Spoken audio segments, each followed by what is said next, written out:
Beshem Ha'af, Vehaben, Veruah HaKodes, Ha Elohim Echad. Di dalam nama Bapa dan Putra dan Roh Kudus, Allah yang Esa. Amin. Bahasan kita Selasa 23 Mei 2023.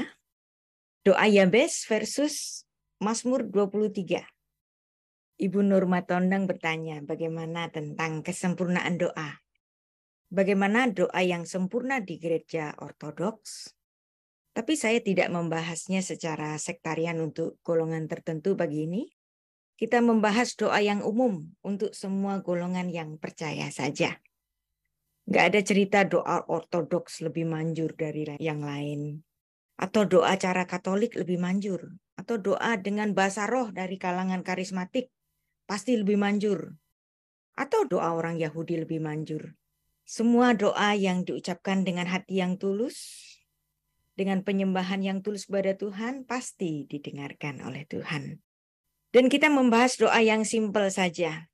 Jika Anda tidak merasa pandai untuk berdoa, saya pun juga tidak pandai merangkai kata untuk berdoa. Anda boleh memulai dengan mempelajari formula doa yang ada di Alkitab. Ada doa Bapa kami, Matius pasal 6. Juga ada doa Tuhan Yesus kepada Bapa yang ditulis dalam Matius 26 ayat 39. Bapa, jika cawan ini boleh berlalu, tapi jangan kehendakku, tapi kehendak-Mu yang jadi. Sebagai bentuk kepasrahan penuh kepada kehendak Bapa. Ini juga merupakan teladan doa yang sangat baik. Juga doa-doa yang lain yang ada di Alkitab termasuk doa Yabes boleh dipandang sebagai suatu formula doa.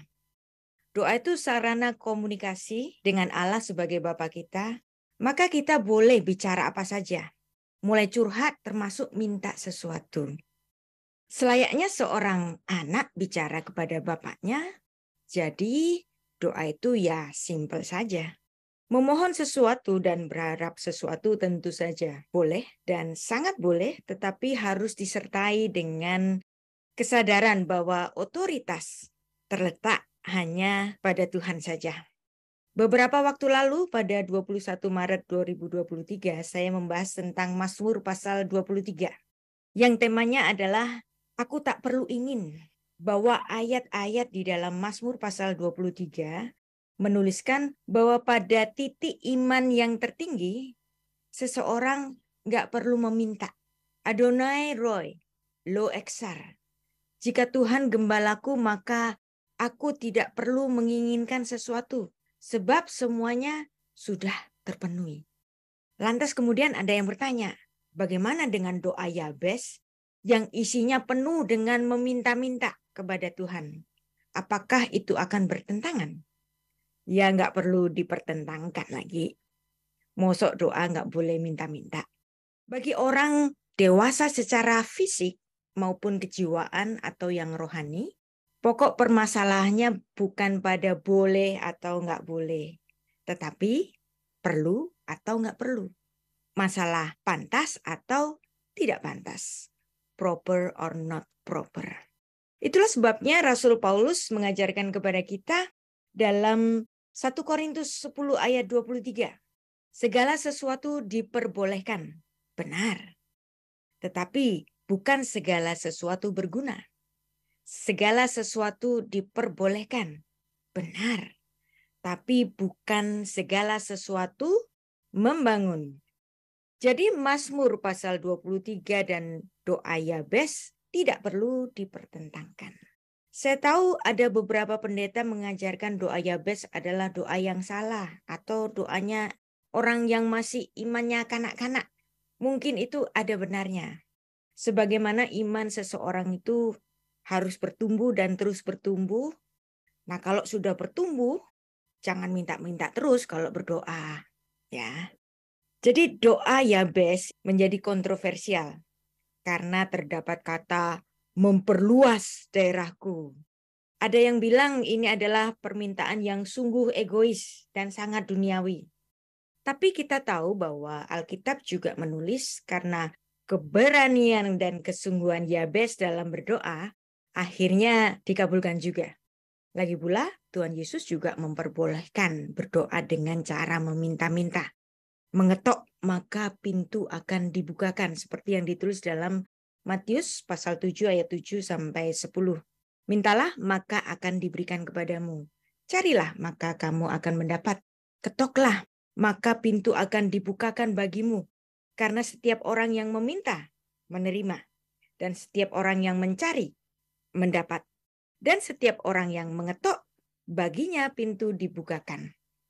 Adakah seorang daripadamu memberi batu kepada anaknya jika ia meminta roti? Atau memberikan ular jika ia meminta ikan? Jadi jika kamu yang jahat tahu memberi pemberian yang baik kepada anak-anakmu, apalagi Bapamu yang di sorga, ia akan memberikan yang baik kepada mereka yang meminta kepadanya. Jadi implikasi Matius pasal 7 ayat 7 sampai 10 ini, seorang anak yang baik tahu kapan dia harus meminta dan tahu kapan dia tidak perlu meminta. Doa bisa dipanjatkan sebagai ucapan-ucapan syukur saja tanpa meminta-minta. Bukankah doa adalah sarana hubungan bagi kita untuk menyapa Tuhan? Jangan lupa bahwa Bapa yang setia itu tahu pemberian yang baik bagi kita tanpa kita meminta. Jikalau demikian, di dalam doa kita bisa kita bicarakan apa saja. Formula doa Yabes sangat sederhana, tetapi penerapannya harus diucapkan dengan tulus, tanpa maksud menjadi tamak dan egois tentunya. Bolehkah kita seperti Yabes dengan terang-terangan meminta kepada Tuhan semua yang diinginkan secara pribadi? Atau cukup dengan doa yang singkat tanpa banyak meminta? Atau mengucapkan doa Bapa kami yang diajarkan oleh Tuhan? Saya bilang semuanya boleh. Jangan takut ya. Dan mari kita pelajari doa Yabes. Bahasa Ibraninya Tefilat Yabes. Makna nama Yabes dalam bahasa Ibrani artinya kurang baik. Yabes artinya dia akan berduka atau dia akan sengsara.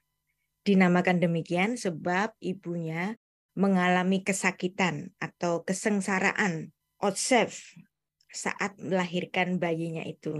Aduh, arti nama Yabes kayaknya serem deh.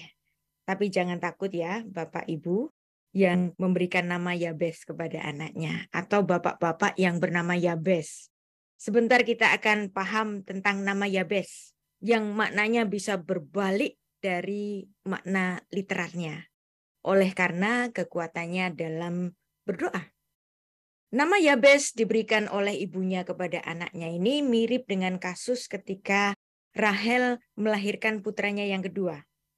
Kejadian 35 ayat 16-18. Sesudah itu berangkatlah mereka dari Betel. Ketika mereka tidak seberapa jauh lagi dari Efrata, bersalinlah Rahel. Dan bersalinnya itu sangat sukar, sehingga ia sangat sukar bersalin. Berkatalah bidan kepadanya, jangan takut, sekali ini pun anak laki-laki yang kau dapat. Dan ketika ia hendak menghembuskan nafas, sebab ia mati kemudian diberikannya nama Ben-Oni kepada anak itu. Tetapi ayahnya menamainya Benyamin. Jadi Rahel, sang ibu ini meninggal waktu melahirkan bayinya. Dan ia sempat menamakan anaknya Ben-Oni, artinya putra kesusahanku. Tapi Yakub, bapaknya ini nggak setuju. Lalu Yakub memberikan nama putranya dengan Binyamin, artinya putra tangan kanan atau putra kekuatanku. Jadi demikianlah nama Ben-Oni disematkan oleh Rahel untuk putranya yang kedua. Demikian pula Yabes diberikan oleh ibunya untuk putranya. Seorang ibu akan menderita sakit bersalin, ya, kecuali hari ini para ibu sering memilih operasi sesar daripada normal sakit bersalin. Makna otsef atau atsef yang menjadi akar kata dari Yabes itu artinya sengsara. Nama Yabes ini sebenarnya juga ada di dalam Kejadian 3 ayat 16. Kita baca ayatnya ya. Kejadian 3 ayat 16. Firman-Nya kepada perempuan itu, susah payahmu, waktu mengandung akan kubuat sangat banyak. dengan kesakitan engkau akan melahirkan anakmu. Namun engkau akan birahi pada suamimu dan ia akan berkuasa atasmu. El Haisha Amar Hareba Arbeh Itzfonek. Kata susah payahmu diambil dari nomina Ibrani Itzfonek yang berasal dari kata Itzavon yang berasal dari akar kata atsaf, bersusah payah, sengsara, kesakitan, yang sama akar katanya dengan Yabes. Lalu Allah meneruskan firman-Nya. Veheronek beetsef teldi vanim. Dengan kesakitan engkau akan melahirkan anakmu. Ada pengulangan kata beetsef dengan kesakitan yang juga dari akar kata atsaf yang artinya bersusah payah, sengsara, kesakitan. Kita baca lagi ayatnya. Ve'el ishek tesukateh vehu yimshal bah. Namun engkau akan berahi kepada suamimu dan ia akan berkuasa atasmu. Kejadian 3 ayat 16 ini menuliskan kata atsaf, bersusah payah, sengsara, kesakitan sebanyak 2 kali. Artinya kesakitan. Dan inilah yang menjadi akar kata dari nama Yabes, yang artinya dia akan berduka, dia akan sengsara. Kalau seorang ibu atau seorang suami anaknya akan lahir, biasanya ya normalnya mereka akan memberikan nama dengan arti yang baik kan. Tapi ini beda memang dengan orang Israel kuno. Nama sang putra itu biasanya ada ceritanya itu di belakangnya, baik susah ataupun senang. Contoh untuk yang senang, ketika seorang ibu yaitu Lea sangat mensyukuri kelahiran putranya, ia menamainya dengan Yehuda. Kejadian 29 ayat 35. Mengandung pulalah ia. Lalu ia melahirkan seorang anak laki-laki. Maka ia berkata, sekali ini aku akan bersyukur kepada Tuhan. Itulah sebabnya ia menamai anak itu Yehuda. Sesudah itu ia tidak melahirkan lagi. Fatahar ot fatelet ben. Fatomer hapaam. Ode et Adonai. Alken kara shmo Yehuda. Fata'amot miledet. Jadi nama Yehuda diberikan oleh ibunya, Lea. Dia mengucapkan syukur berterima kasih atas kelahiran putranya ini. Arti nama Yehuda diterangkan di sana sebagai bersyukur. Akar katanya dari kata yadah, mengangkat tangan, dalam artian dia bersyukur atau dia memuji. Demikianlah orang-orang Israel kuno itu memberikan nama kepada anak-anaknya yang selalu memiliki arti, entah itu artinya baik maupun artinya kurang baik. Nama Yabes menandakan bahwa ibunya sangat sengsara ketika melahirkannya. Dan nama ini tersemat sepanjang hidupnya. Namun demikian dalam kehidupan rohani Yabes yang rajin berdoa, mengubah arti nama yang kurang baik itu. Yabes adalah orang Israel. Terlihat jelas dari makna namanya. Ia adalah kepala suatu keluarga dari suku Yehuda, seperti yang ditulis dalam 1 Tawarik 4 ayat 9-10. Ia adalah seorang yang dimuliakan Allah, yang doanya dikabulkan Allah.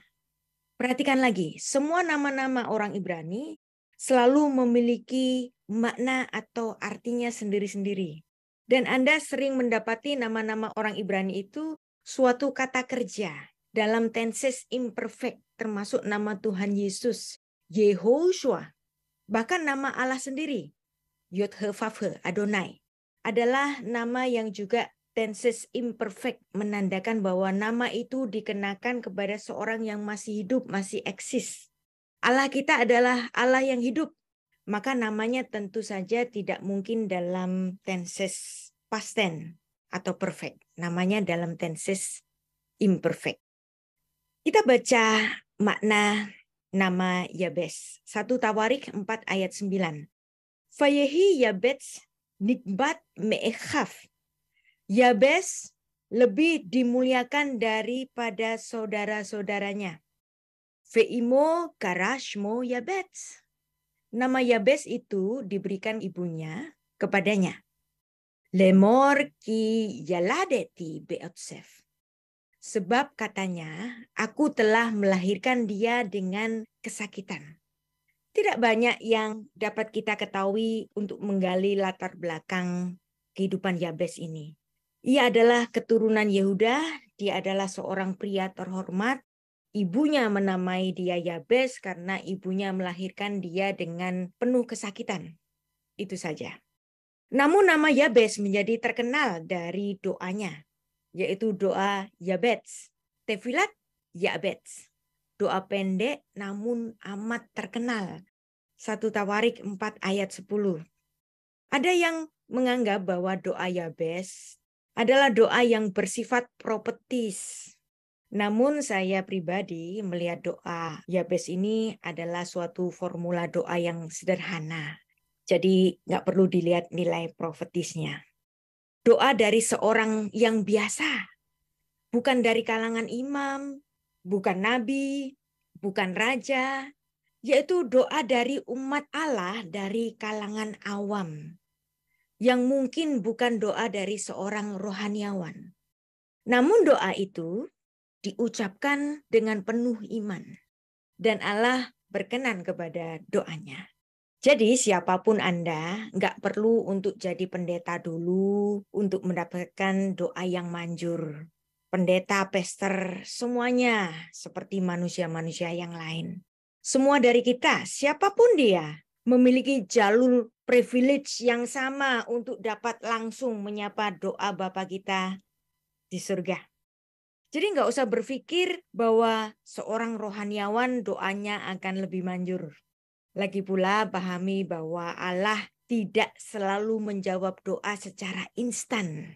Bayangkan sekitar 25 tahun Abraham menantikan janji Tuhan dengan sabar.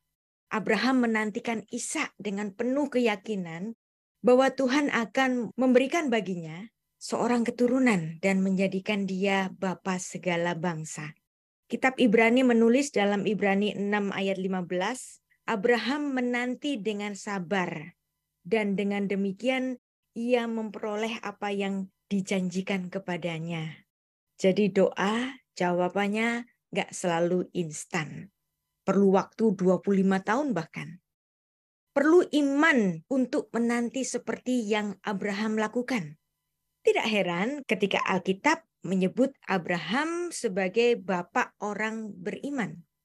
Ketika Allah tidak segera memberikan putra kepada Abraham, bukan berarti Abraham kurang rohani, kan? Itulah misteri ilahi. Hanya Allah yang tahu waktu yang baik bagi kita. Maka jika Anda memiliki daftar doa-doa yang belum dijawab, tunggulah dengan sabar, seperti Abraham. Dan kita akan mempelajari doa Yabes, dan inilah doa Yabes yang terkenal itu. 1 Tawarik 4 ayat 10.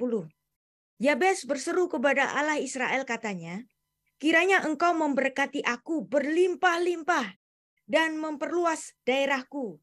Dan kiranya tanganmu menyertai aku dan melindungi aku daripada malapetaka sehingga kesakitan tidak menimpa aku. Dan Allah mengabulkan permintaannya itu.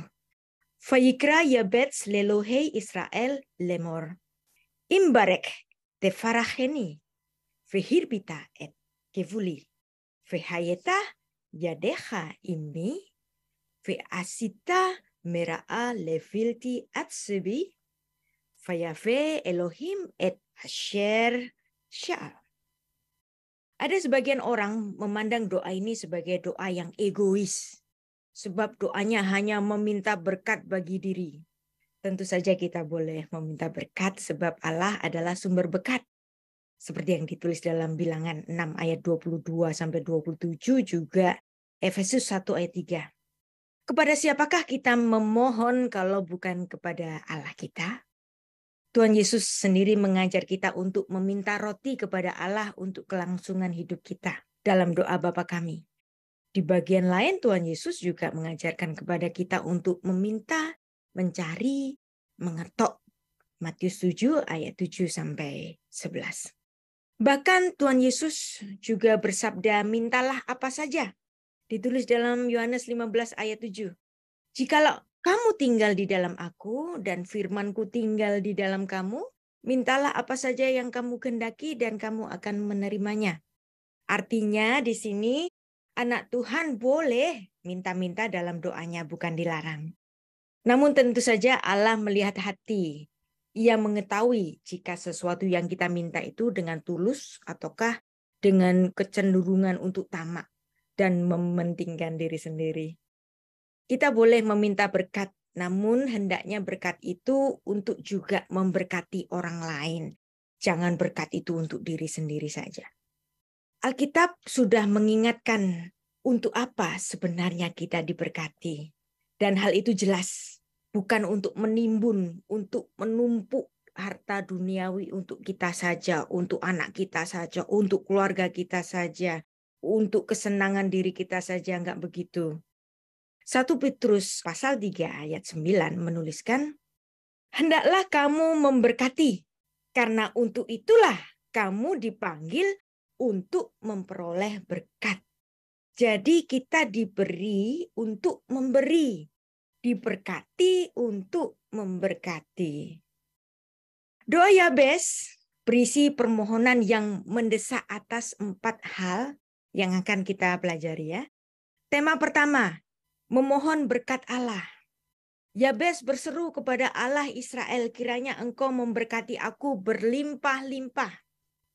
Bahasa Ibraninya, Vaikra Yabes lelohe Israel lemor imbarek tefaracheni. Ya Allah, kiranya engkau memberkati aku berlimpah-limpah. Kita perhatikan frasa Ibrani, imbarek tefaracheni. Yabes mengakui bahwa Allah Israel adalah sumber dari segala berkat.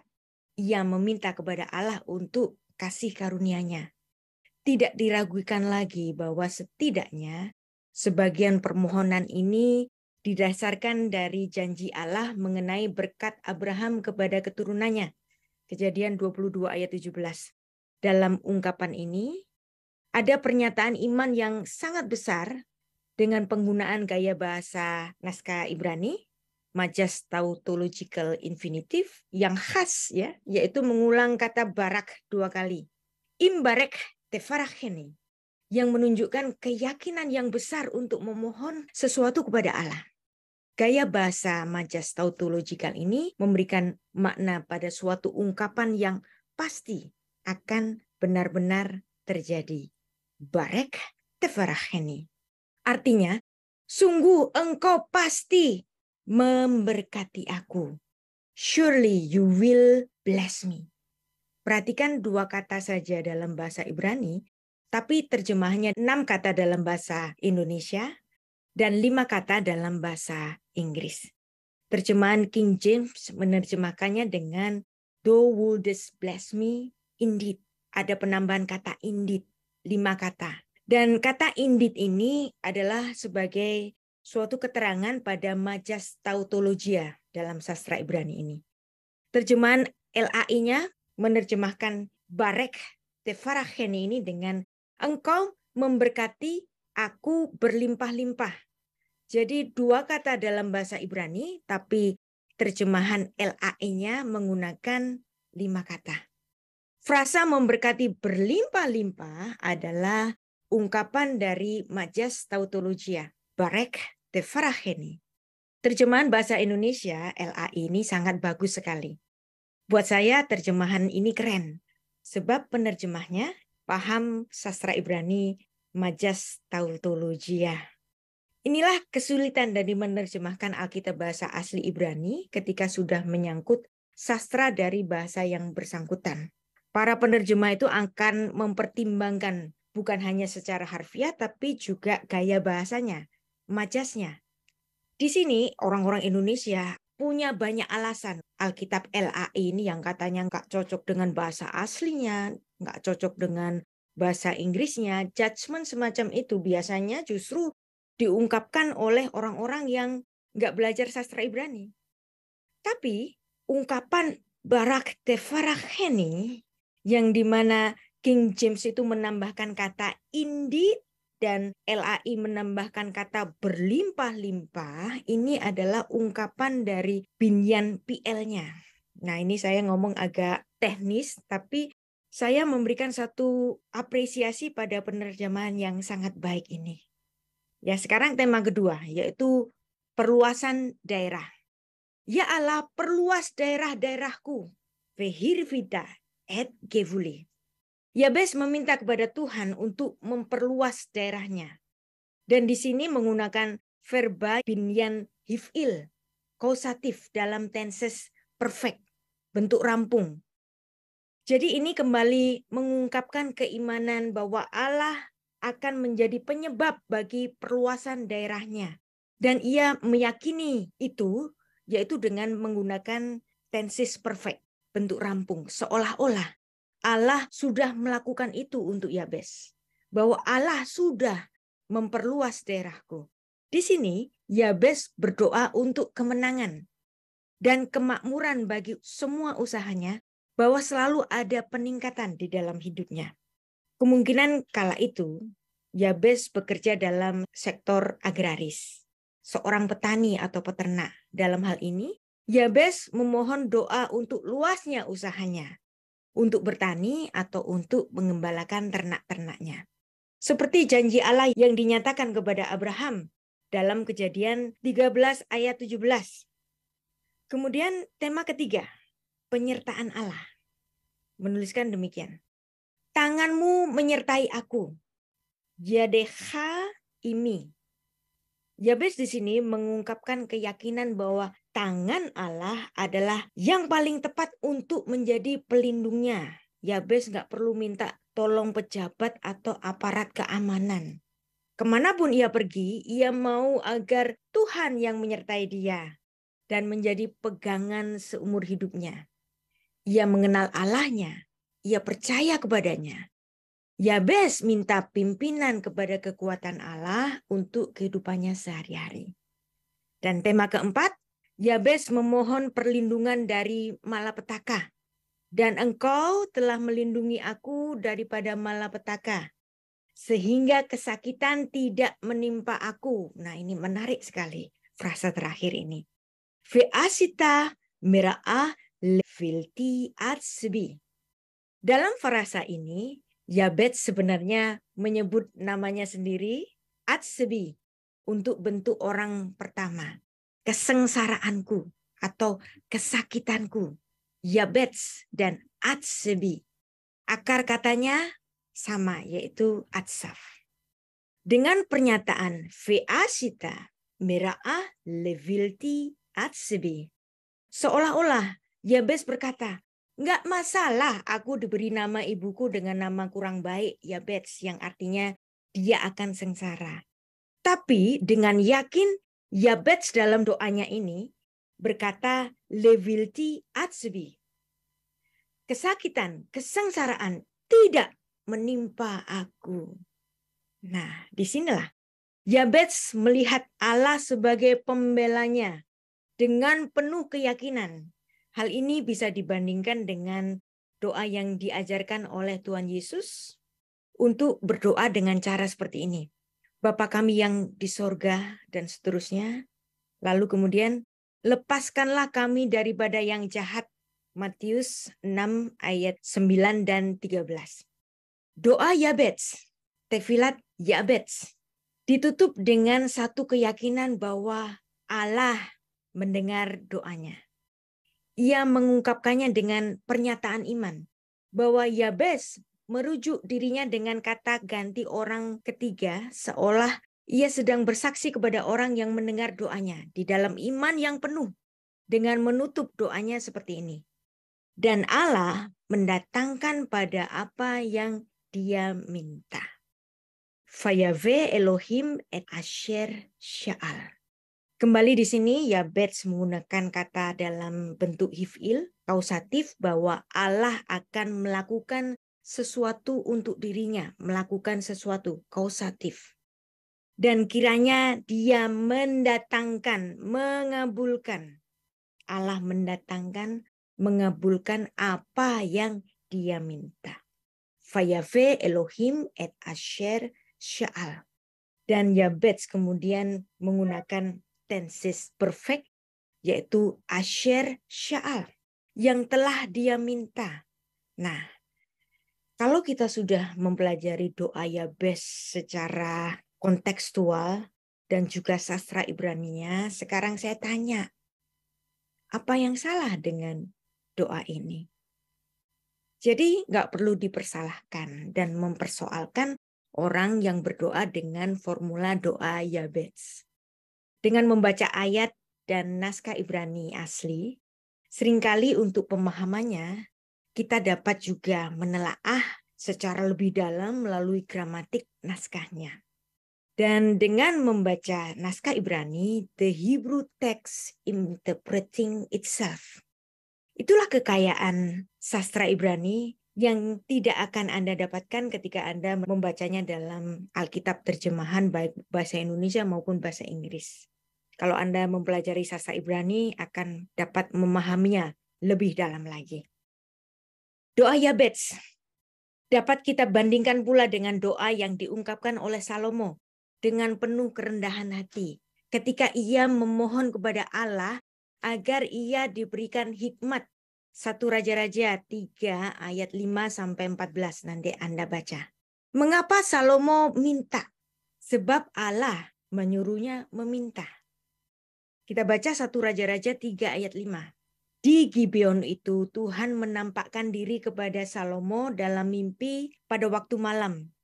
Berfirmanlah Allah, mintalah apa yang hendak kuberikan kepadamu. Kemudian Salomo minta hikmat, bukan kekayaan. Namun Allah memberikan segalanya, hikmat, kemuliaan, kekayaan, dan kekuasaan. Jadi adakah yang salah dengan formula doa Yabets yang meminta? Boleh enggak berdoa dengan cara Yabets? Tentu saja boleh. Nah, tapi bagi orang yang dewasa secara fisik maupun kejiwaan atau yang rohani, pokok permasalahan itu bukan dari apa yang boleh atau enggak boleh. Tapi seorang yang dewasa itu akan bicara perlu dan enggak perlu. Dan masalah pantas dan enggak pantas. Perlukah mengkontradiksikan doa Yabes dengan Mazmur pasal 23? Pada Mazmur pasal 23 menuliskan bahwa pada titik kerohanian yang levelnya tertinggi, yaitu ketika di dalam doa, Daud tak perlu meminta-minta lagi. Kalau Tuhan gembalaku, maka aku tak perlu ingin. Apa yang aku perlu sudah aku dapat, kata Daud. Namun kehidupan seseorang kan selalu berproses. Kehidupan seorang juga bisa naik dan turun. Bahkan ada yang bilang, life is like a roller coaster. Kadang nanjak tinggi, kemudian terjun bebas terjatuh. Anak-anak Tuhan boleh mengungkapkan permintaannya kepada Bapa kita di sorga.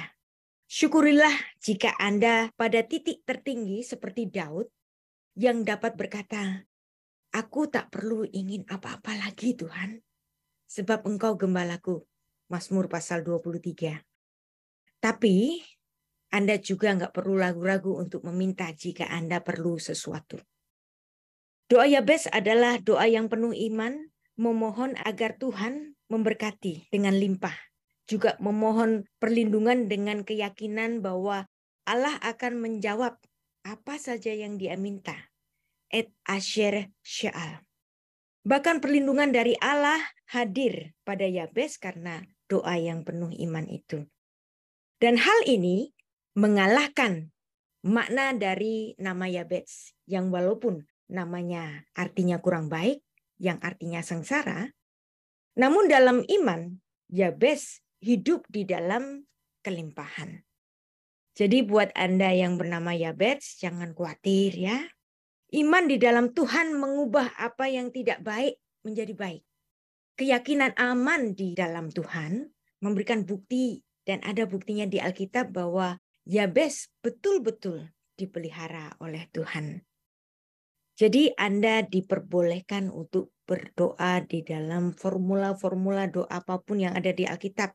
Doa Yabes, doa Bapa kami, doa bacaan seperti kebiasaan saudara kita, orang-orang Katolik dan Ortodoks, atau sidur-sidur doanya orang-orang Yahudi. Semuanya adalah formula doa yang baik. Lagi pula doa tidak bermakna sebagai suatu daftar permintaan, kan? Doa bisa dipanjatkan sebagai ucapan-ucapan syukur.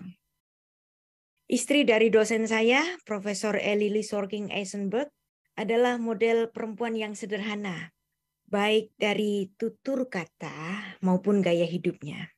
Kalau dia berdoa juga sangat sederhana. Doanya demikian, God, I thank you for the tree. Tuhan, aku terima kasih untuk pohon-pohonan ini. Disebutkan nama pohon-pohonnya. Kemudian dia bilang, thank you for the dog. Disebutkan nama anjingnya. Waktu di Bali, dia berteman dengan satu anjing Kintamani. Dia sebutkan nama anjingnya. Kalau saya ada di dekatnya, dia juga mengucapkan, thank you Rita ada di sini. Setelah bilang, thank you ini, thank you itu, dan sederet thank you. Dia langsung bilang, amin. Simple, gitu saja. Doa demikian, dalam tradisi Yahudi disebut dengan modeh ani. Tuhan, aku bersyukur. Sesimpel itu. Bahwa doa modeh ani, aku bersyukur, aku berterima kasih. Dalam perjanjian baru itu pun juga ada. Contohnya ada di 2 Timotius 1 ayat 3. Aku mengucapkan syukur kepada Allah yang kulayani dengan hati nurani yang murni, seperti yang dilakukan nenek moyangku, dan aku mengingat engkau dalam permohonanku baik siang maupun malam. Jadi 2 Timotius 1 ayat 3 ini bisa kita ucapkan sebagai formula doa juga. Aku mengucapkan syukur kepadamu ya Tuhan, yang kulayani dengan hati nurani, yang murni, seperti yang dilakukan nenek moyangku, yang selalu mengingat engkau. Siapa engkau ini yang dimaksud oleh Rasul Paulus? Timotius. Dan Anda bisa menerapkan kepada orang-orang di sekitar kita.